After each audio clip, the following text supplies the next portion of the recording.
Hello all, welcome back to screen space. 2 days అయితే cap వచ్చింది, ఏమనుకోవద్దు. అందుకు రీజన్ పోస్ట్ కూడా పెట్టాను. మీరు ఇన్ కేస్ మన ఛానల్ ఫాలో అవ్వకపోతే నేను ఏం చేయలేను, పోస్ట్ చెక్అవుట్ చేసండి, ఛానల్లో ఉంటుంది. ప్రజెంట్ అయితే సెండ్ హెల్ప్ 2026 మూవీ రివ్యూ అయితే తెలుసుకుందాం. రీసెంట్ గానే ఆన్లైన్ లోకి అయితే స్ట్రీమింగ్ వచ్చేసింది, అంటే VOD వీడియో ఆన్ డిమాండ్ లోకి అయితే వచ్చింది అనమాట. మూవీ రన్ టైం వచ్చేసి 1 hour 53 minutes అయితే ఉంటుంది. తెలుగు డబ్బింగ్ లేదు, ఓన్లీ ఇంగ్లీష్ లాంగ్వేజ్ ఉంటుంది. సబ్ టైటిల్స్ తో కూడా చూడొచ్చు. స్టోరీ ప్లాట్ విషయానికి వచ్చేస్తే సింపుల్ గా చెప్పాలంటే, ఒక ప్లేన్ అయితే క్రాష్ అవుతుంది ఒక ఐలాండ్ లో, ఒక రిమోట్ ఐలాండ్ లో. ఆ ప్లేన్ లో ఒక కంపెనీ CEO ఉంటాడు, అండ్ తన దగ్గర పనిచేసి ఒక ఎంప్లాయీ కూడా ఉంటుంది. వీళ్ళిద్దరూ ఆ ఐలాండ్ లో పడిన తర్వాత ఏం జరిగింది అన్నదే స్టోరీ. ఇది సింపుల్ గా చెప్పేసా ఉన్నది, మీరు మూవీ చూసి తెలుసుకోండి. ఈ మూవీ నాకు ఎలా అనిపించింది అంటే, నాకైతే వర్కౌట్ అయింది భయ్య, నాకైతే నచ్చింది.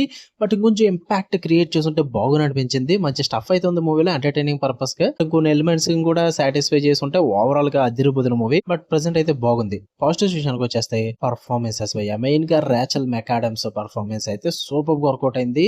Lady character the one of the best late performance అని చెప్తా. ఐ థింక్ చాలా ఎఫర్ట్లెస్లీ ఆమె క్యారెక్టర్ మూడ్స్ ని, ఆ స్వింగ్స్ ని షిఫ్ట్ చేస్తూ ఆ క్యారెక్టర్ లేయర్ అయితే ఉంటుంది అనమాట. ఆమెకి భలే షిఫ్ట్ కొట్టుద్ది ఆమె పర్ఫార్మెన్స్ లో. చాలా బాగా అనిపించింది. ఆ ఎంప్లాయీ క్యారెక్టర్ అయితే సూపర్ వర్కౌట్ అయింది నాకు ఆ పర్ఫార్మెన్స్. అండ్ మెయిన్ గా మూవీ అంతా కూడా ఫాస్ట్ పేస్ లో ఉంటుంది అనమాట. మరీ ఓవర్ గా స్ట్రెచ్ చేయడం, అనవసరమైన డ్రామాలు లాంటివి ఏమి ఉండవు. ఫాస్ట్ పేస్ లో ఉంటుంది. అండ్ ఒక డార్క్ కామెడీ బ్లెండ్ చేస్తారు స్టోరీలోకి. చాలా స్క్రాపీగా ఉంటుంది. అది డార్క్ కామెడీ బాగా వర్కౌట్ అవుతుంది. ఆ కెమెరా వర్క్ ఇదంతా వైల్డ్ గా ఉంటుంది. పైగా కొంచెం గ్రాస్ అవుట్ హారర్ అయితే ఉంటుంది అనమాట. డిఫరెంట్ గా ఉంటుంది కొంచెం.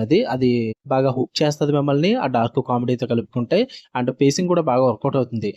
మెయిన్ గా ఈ పవర్ షిఫ్ట్ ఉంటుంది అనమాట మూవీలో క్యారెక్టర్స్ మధ్య. అది కాన్స్టెంట్లీ ఇద్దరు లీడ్స్ మధ్య కూడా షిఫ్ట్ అవుతూ ఉంటుంది. సో ఆ పవర్ షిఫ్ట్ అన్న కాన్సెప్ట్ కూడా బాగానే వాడుకున్నారు. అండ్ థ్రిల్లర్ ఆస్పెక్ట్ కూడా చాలా ఎంటర్టైనింగ్ గా చూపించారు అనమాట. థ్రిల్లర్ ఆస్పెక్ట్ అనేది బాగా వర్కౌట్ అవుతుంది ఎంటర్టైనింగ్ వేలో. అండ్ అన్ప్రెడిక్టబుల్ గా ఉంటుంది భయ్య. వీటి వల్ల మూవీ నాకు చాలా బాగా వర్కౌట్ అయింది. ఇక నెగిటివ్స్ విషయానికి వచ్చేస్తే, ఈ టోనల్ షిఫ్ట్ ఏదైతే ఉందో, అంటే మొత్తం డార్క్ కామెడీ ఉంటుంది, సైకలాజికల్ థ్రిల్లర్ ఉంటుంది, అండ్ గోరీ హారర్ ఉంటుంది. ఈ మూడింట్ల మధ్య ఆ షిఫ్ట్ ఏదైతే ఉందో అది చాలా డిస్జాయింటెడ్ గా అనిపించింది అనమాట. అంత కనెక్టివ్ గా అనిపించలేదు, అంత నేచురల్ గా ఫ్లో అవుతుంది అన్నట్టుగా అనిపించలేదు. ఇది లైక్ మీకు సెటప్ లాగా అనిపిస్తుంటుంది. అండ్ కొన్ని సిచ్యువేషన్స్, క్యారెక్టర్ లాజిక్స్ ఇవన్నీ కూడా ఏమనిపిస్తాయి అంటే బిలీవబుల్ గా అనిపించవు. చాలా ఆర్టిఫిషియల్ గా అనిపిస్తుంది కొన్ని వాళ్ళు తీసుకునే డిసిషన్స్ గానీ, క్యారెక్టర్స్ మధ్య జరిగే కన్వర్సేషన్స్, కొన్ని లిమిట్స్ వీటన్నిటిని కూడా క్రాస్ చేసి చూపిస్తారు. అవంత బిలీవబుల్ గా అనిపించవు. అండ్ మూవీలో సెటప్ చేసుకున్న థీమ్స్ ఇవన్నీ కూడా లైక్ నార్సిజం ఉంటుంది, అండ్ కార్పొరేట్ పవర్ డైనమిక్స్ ఉంటాయి.